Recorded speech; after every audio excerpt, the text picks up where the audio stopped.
Welcome on in, everybody, here to the Postgame Pod at Auburn Undercover. Nathan King, joined by Patrick Bingham after Auburn's 95-73, I always forget the final score, 95-73 win over Arkansas, a 22-point victory for the Tigers. Quite a way for this team to get into the SEC. Win column, Patrick and Stephen Pearl put it very well after the game, saying, look, they had to have this win. It didn't really matter who it was against. It just so happened that you beat up on a top 15 team. This is analytically your best win of the season, and this team, Patrick, really could not have gone into an 0-3 SEC hole to start the season. That just would have been even more rough than it already was. You had a couple heartbreaking games early on, but really, really quality win for this Auburn team at a really important time of the season. Well, and that's the thing is we were talking, I guess, after the last game of like, yeah, if you were gaming it out before the season, it's like you win those first two and then maybe you beat like a top 15 ranked Arkansas team, and so then you lose the first two and it's like, uh-oh, what have we gotten ourselves into? What are we about to play? And naturally, this is the one they're up 30 in the second half against. But it was just an all-around great performance. The entire second half, it just wasn't in doubt. They continued to just kind of continue to push the lead. But yeah, I mean, overall, for me, it was, I mean, you scored 95 points, which is kind of becoming the regular of scoring upper 80s, 90s for this team in SEC play. But for me, it was the defense. Absolutely. Steven said it. I mean, this was collectively against a good team, their best defensive performance of the season. They've done it. They've looked really complete defensively in a lot of areas against teams that aren't so good. But this is the first time they've done so against a really quality opponent. Arkansas certainly qualifies as such. Number 12 in Ken Palm on offense entering this game. And, I mean, even if you didn't look at any numbers, it's a John Calipari Arkansas team. Like, they've got dudes at every position. Darius Acuff, who was easily their best player, he had 19 points. He could lead the league in scoring this year if Keyshawn Hall doesn't do it. He's 5-star number one point guard in the country. Malik Thomas is a guy who visited Auburn a bunch of times, a 5-star. They wanted him. And just a really complete lineup for this Arkansas team. And Auburn shut them down really, really well. Arkansas started out the game 4 of 8 from deep. They finished 8 of 21, only made 4 threes the rest of the game. And it took, I don't know if you noticed this, Patrick, it took 12 minutes for Arkansas to make their second 2-point basket of the game. So hit a few threes early. The game was kind of close, but Auburn's interior defense was playing really, really well. Keyshawn Hall on the other end, we mentioned him. He is the story for Auburn in this one. 32 points. If you see 30 points somewhere, we were told that was an error. They actually gave those 2 technical free throws to Tahad Pettiford, so he scored 32 points in this game. He is the first Auburn player to post back-to-back 30-point performances since Wesley Person did it in 1994. But again, to your point, Patrick, we asked Stephen Pearl about it after the game. What did he want to talk about? He wanted to talk about how engaged Keyshawn Hall was defensively, because at this point, high 20s, low 30s scoring, that's just what we've come to expect from Keyshawn Hall.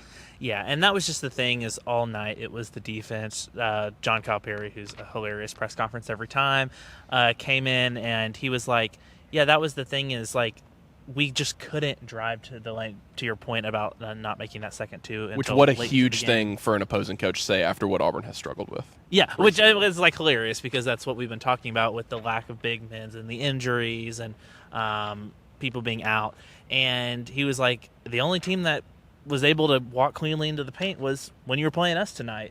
And I think that was a testament to what Auburn did against this caliber of an opponent. And I know it's early in SEC play, but Calipari said, he's like, our losses were all to top 10 teams, kind of similar to Auburn a little bit in the non-conference, and they just did that to us. Yeah, I mean, and some of those losses, if I remember properly, I mean, they played close games. Yes, they were close to those teams. That's kind of what Calipari was insinuating after the game. He's like, we've lost to these good teams like Auburn has in non-con. He was like, we couldn't keep up. Like, we didn't deserve to be on the floor tonight. It was that kind of game for Arkansas in this one, and obviously a huge result for Auburn. Keyshawn Hall leading the way. Auburn shoots 45% from deep. Really, everything was working. You mentioned the defense. I mean, I thought rebounding was so important for Auburn in this game as well. They were +9 on the boards against this team. Filip Jovic, the fact that he was healthy. Look, I think some of us kind of brushed it off when he was unavailable in the second half against Texas A&M. I kind of think that might have mattered if you had him in the second half of the game. 100%. He's playing at a high level, even if it's not showing up at any one area. 7 points, 3 of 3 shooting, and 4 rebounds. Doesn't jump off the page, but he is giving you that big man type presence. Yes. Remember that he played center overseas in Serbia. That was the position he played, so he's comfortable being right down low. And Calipari said it after after the game in his press conference, he said, "Who's that big white guy again?" That's exactly what he said. He said he killed us all night long. So having Jovic mattered, and Keyshawn Murphy with his first Auburn double-double. So Auburn's bigs played well too. Well, that's like when Murphy was out against Georgia late in that game, it was Phillip who, and you asked the question to Steven, and Steven was like, "Well, we had to keep Phillip in, yes, because of the injury, but also he was +5 and plus like he was playing great." And so I think it's one of those things where like it's not necessarily going to jump out on the stats or the scoring, but he is, for as much as Auburn has lacked down low and in the paint, he's really come to his own now several games into the season. And I think, too, there was a point in non-conference, particularly against good teams. Now, they looked bad against Purdue and Arizona and Michigan, like a lot of teams do, and those games were kind of runaway trains. But at times, you kind of felt like Jovic was almost a defensive liability. It just seemed like he was really kind of confused on that part of the floor, but we knew he was going to be sort of a project player for this team who was going to get more comfortable as the season went on. Of course, not only is he technically a freshman, but he was the latest arrival on this roster and learning the rules of, honestly, American basketball. You saw the language. Exactly. I mean, there's just a lot of factors here, and you're seeing him get more and more confident. Tahad Pettiford continues to share the ball really well. He had 7 assists in this game. Blake Michalek was actually Auburn's backup point guard in this game, so that answers the question who their number 3 point guard would be. Caden Magwood didn't go. He was unavailable. Steve Pearl, I mean, he's putting down the hammer when it comes to some disciplinary stuff for this team. He said, "Look, if you're late, you're gonna sit out." To Pettiford, had that same disciplinary stuff, and now he's back in the starting lineup. Could you have sat Tahad Pettiford for an entire game? Maybe not. Now, we don't know if his what his actions warranted that, but Caden Magwood did not play in this game, and Blake Michalek came in. He hit a 3-pointer. He had 5 points. That's a season high for him. And so, again, up and down the lineup, it was just a really, really great night for this Auburn team, again, and on a night where they needed to have it. Well, and for Blake, we saw him earlier in non-conference, but it was just kind of one of those things where it's like, against bigger teams, is he going to be able to, is he going to be a liability on the offensive floor? He ripped Darius Aiko. And then today, he hit a huge 3 and, kind of proved that, okay, yes, you're great on defense, but, we can play you out here. It just kind of gives Auburn some more rotation. Shout out to my lead pastor, Patrick Keim. That's right. The ghost of Patrick Keim was alive and well today when he ripped one of my faves. I guess Colin Sexton years ago in that Alabama game, and everybody went crazy. Blake Michalek. We'll drop the clip in here. Yes.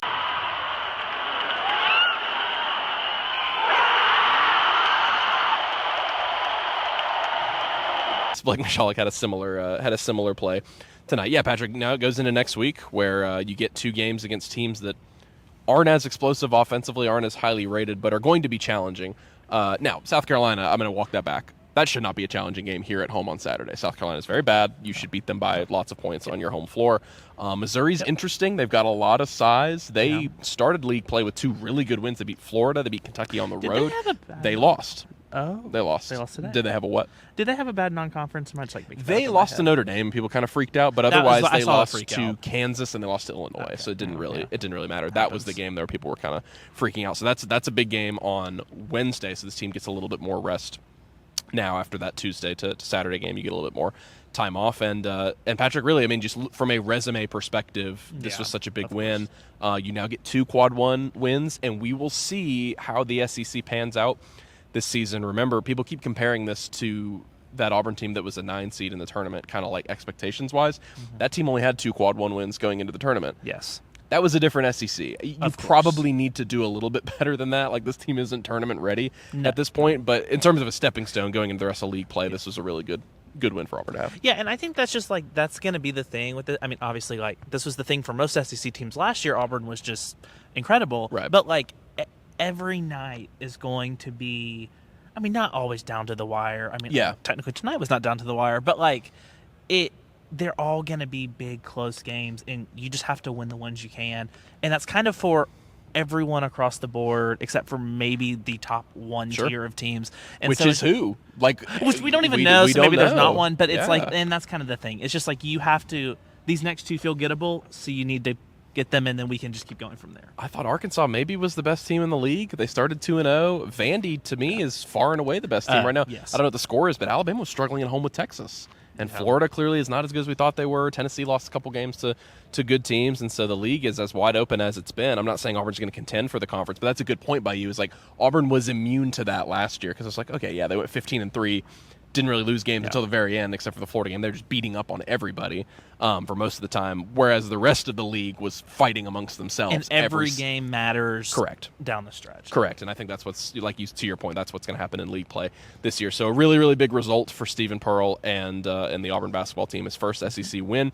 Your stat that I'll put in here, which was an impressive poll by you, Stephen Pearl is the fastest Auburn coach ever to get a ranked SEC win, because it's only his third game. He beats out Cliff Ellis. Correct me if I'm who was wrong. Fourth, beat a top 5 Arkansas That's team. crazy. Yeah, that is crazy. A lot of them, and honestly, a lot of the better Auburn coaches were further down in the list, which I'm like, there's something to like what Bruce inherited. Like, he was not going to do this 3 games in. It's night and day. So some of it is not like as comparable just straight off the numbers. But yes, he's the fastest one to do it. Yeah, and Auburn has now beaten Arkansas 3 straight times. It's the first time since 2004.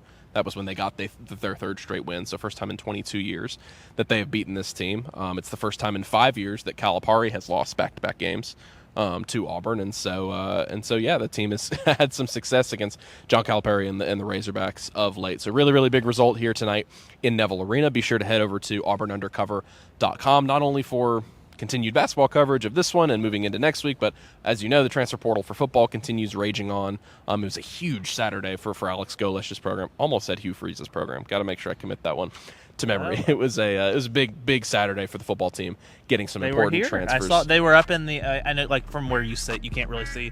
He was here with several recruits up in section 116. Yeah, it was also Junior Day, so and there were several recruits. They tweeted it out. Yeah, and there's just a billion things going on at once if you're a football coach this time of year. But big win for the Tigers, big win for Stephen Pearl's program. For Patrick Bingham, I'm Nathan King. Head over to auburnundercover.com. We'll see y'all soon.